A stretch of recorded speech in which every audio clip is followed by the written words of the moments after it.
I spent 1 month playing Final Fantasy XIV from scratch as a total MMO noob. I even based the character on my beloved dead cat Dexter, who I dearly, dearly miss. Meet Dexter Martinus, chiselled catboy, warrior of light, man of terrible fashion. He's the first MMO character I've ever spent more than a few hours with, and somehow he's still standing. I didn't know what to expect, but I found a world that's massive, welcoming, and surprisingly very story driven. What is my history with MMOs? I've played a few days of Star Wars The Old Republic before, and I gave Guild Wars around 1 week. This was over a decade ago. So when I say I'm new to MMOs, I don't mean that I've never touched one before. What I mean is, I've never actually played one properly. Dexter Martinus is the first character I've ever committed to. So why Final Fantasy? Well, me and Final Fantasy go way back. Christmas Day, 1997, Final Fantasy XIV. I unwrapped the game and I proceed to have what was the best Christmas I've ever had in my life. You guys, seriously, this is the best Christmas I've ever had! As sad as that sounds. Since then, I've played most of the series. So after hearing 14 was full of callbacks to the older games, I knew it was a natural fit. And once those references started to show up, whether it was a familiar summon, a name I hadn't heard in years, or just the music, it started to feel like home. So I decided to stay. What did I find? I'll be honest, the first few days were pretty rough. If I had to describe the gameplay early on, I think I used the word postman simulator quite a few times on stream.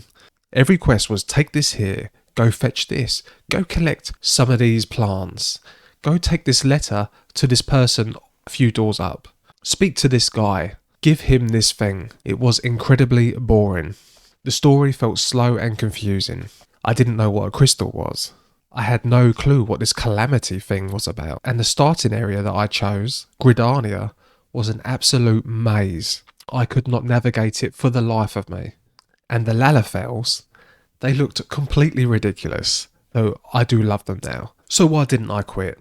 Well, I had just finished Near Automata, and a lot of you will know that game is well renowned as a complete masterpiece, though the first couple hours are extremely dull and boring, for me personally anyway. After reading a lot of things online where people say stick it out, it does get really good. I did. The game got good. I loved it, and I was extremely grateful that I stuck the experience out. Now, upon looking through the Final Fantasy XIV community, I can see a lot of similar things, similar rhetoric around A Realm Reborn. It's a slow start. It really starts to cook as it gets later and later. So I decided, with that fresh Nier experience in my mind, that I was going to stick this out and trust the community that the game gets better. At first, the game felt like a chore, but eventually some things really started to click. The combat slowly began to evolve. A few abilities here, a few abilities there, slowly but surely introducing new things each level. First of all, combat was I hit you, you hit me. Then we had area of effect icons to dodge. And once I'd done a few dungeons, I was actually starting to enjoy the game. And speaking of dungeons, queuing, oh my god, queuing for a party was extremely strange for me at first. As a veteran of single player games, I have never experienced having to queue for anything before, ever, in a game. I didn't know that this was normal in MMOs. And being a DPS, I soon learned that longer queues are just part of the experience. Now, I'll talk about combat in a bit, because that's part of the reason why I'm totally hooked on this game now. Now, what really kept me going for those first few sessions was all the lovely Final Fantasy references from the other games. The whole game is sprinkled full of them. I saw a wind-up toy Cloud, we've had Biggs and Wedge, there's been Sid, I ran into the Final Fantasy VI armor mount, the Magitech Empire, there's materia slots, and I swear I've heard someone mention the live stream once. All of that made the game feel incredibly warm and nostalgic. So I started to get my head around some of these systems, and by the end of week 1, I wasn't just surviving, I was sort of enjoying the experience. Sort of. Now, week 2 and 3 is where things really started to take a shift, and I had some really defining experience Some of those were helped by viewers on stream. One viewer popped in from Twitch, blew me a kiss, and then casually showed off a lineup of mounts that looked like they'd been ripped straight out of a Final Fantasy fever dream.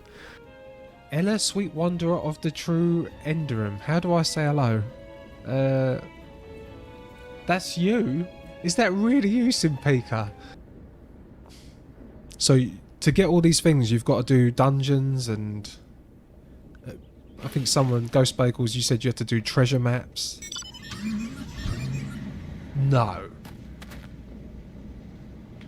Is that the Final Fantasy XV car? Yes. The Final Fantasy XVI car totally blew my mind. Another viewer introduced me to Icy Veins. That's where I learnt how to actually do my rotation.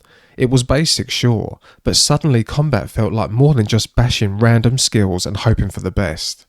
I was starting to feel strong, not just surviving. I was actually playing with purpose. The story was still slow, still a bit of a slog, but the combat, that was the light at the end of the tunnel. And then, week 3, wow.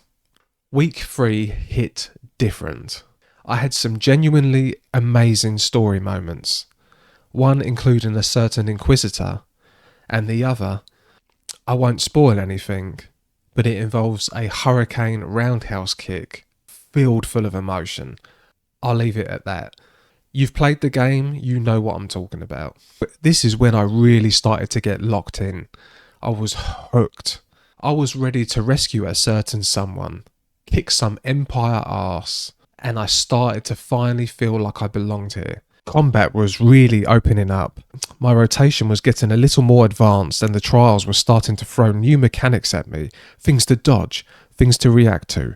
It wasn't just button mashing anymore, it was starting to feel like a rhythm. And using Ice in Veins, I'd learned how to clean up that rotation. It wasn't perfect, but it gave the fight structure. I was starting to feel strong, and more importantly, I was starting to feel in control. By the time I reached the final boss of A Realm Reborn, I felt like a proper MMO player.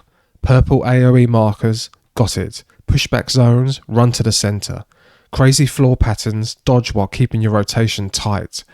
It felt like driving a vehicle, one that's on fire, in a thunderstorm, while you're trying to juggle. Oh my god. I get it. And yeah, I finally got it. This is for me. I was now and am completely hooked. And what's even funny is a viewer's told me ARR is baby combat compared to the endgame. Baby combat. If I'm this into it already, I have no idea what it's going to feel like blasting through endgame content. I can't wait. Of course, I've still got a ton of story to get through. I'm in between expansions right now, and yeah, it's slowed down again. But this game, it's incredible. And I haven't even mentioned the best part, the fashion. Fashion is the endgame, apparently. The outfits are wild. I found this site called Eorzea Collection, and it's basically a fashion magazine. I'm definitely going to do a video on that. And the community, people let you watch the cutscenes. They don't moan. They're cool. They're helpful. They genuinely want you to enjoy the game. One viewer literally gave me homework. This weekend's assignment, learn gear sets and how to switch them. I still haven't done it yet. I need to do that today. Oh, and I've completely forgot there's the gold saucer. How did I forget that? So much content. There's just so much cool stuff packed into this game, and I've barely scratched the surface. I love this game. I love this community. And I love that I chose Final Fantasy XIV to focus my content on. So is Final Fantasy XIV worth playing in 2025 as a new player? Yes, definitely yes. If you're on the fence, please try the free trial. I am 55 hours in and I have not paid a penny. The game is brilliant and the community, mwah. Please come join me on Twitch or subscribe to my YouTube channel. I'd like to hit 100 subs by Christmas. Pretty please, with sugar on top. Please let me know if this has made you want to play the game or if it's just fun for you to watch little sprouts like me fall in love with this incredible, beautiful world. Thank you guys. Peace out and I'll see you soon.